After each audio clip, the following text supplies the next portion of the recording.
One day, James had to wait at the station till Edward and his train came in. This made him cross. Late again? Edward laughed, and James fumed away.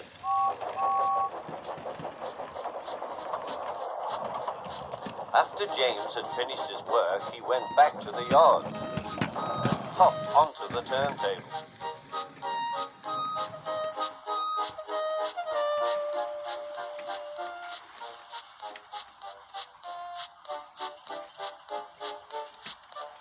He was still feeling very bad-tempered. Edward is impossible, he grumbled to the others. He clanks about like a lot of old iron, and he is so slow he makes us wait. Old iron? Slow? Why, Edward could beat you in a race any day.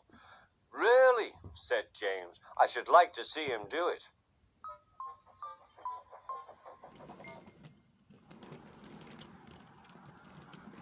Next morning, James's driver was suddenly taken ill. He could hardly stand, so the fireman uncoupled James ready for shunting. James was impatient. Suddenly, the signalman shouted. There was James puffing away down the line. All traffic halted, he announced at last. Then he told the fireman what had happened.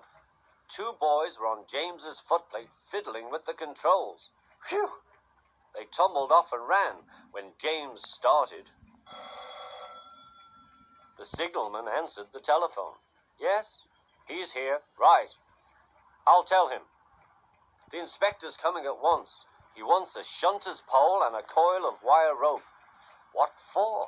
Wondered the fireman. Search me, but you'd better get them quickly. The fireman was ready when Edward arrived.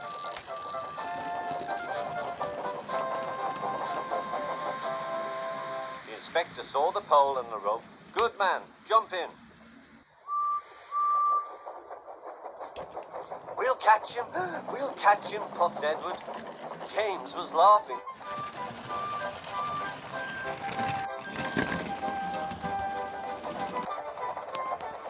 What a lark, he chuckled to himself. Suddenly, he was going faster and faster. He realized that he had no driver. What shall I do? I can't stop. Help! Help! We're coming, called Edward.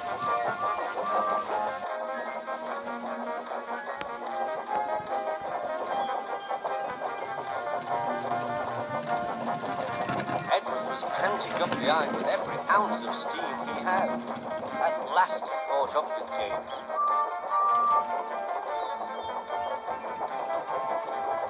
Steady, Edward, called his driver. The inspector stood on Edward's front, holding a noose of rope in the crook of the shunter's pole. He was trying to slip it over James's buffer. The engine swayed and lurched. At last! Got him! He shouted. He pulled the noose tight. Gently braking, Edward's driver checked the engine's speed, and James's fireman scrambled across and took control. So the old iron caught you after all, chuckled Edward. I am sorry, whispered James. Thank you for saving me. You were splendid, Edward. That's all right, replied Edward. The engines arrived at the station side by side. The Fat Controller was waiting. A fine piece of work, he said. James, you can rest and then take your train. I'm proud of you, Edward. You shall go to the works and have your worn parts mended. Oh, thank you, sir, said Edward. It'll be lovely not to clank.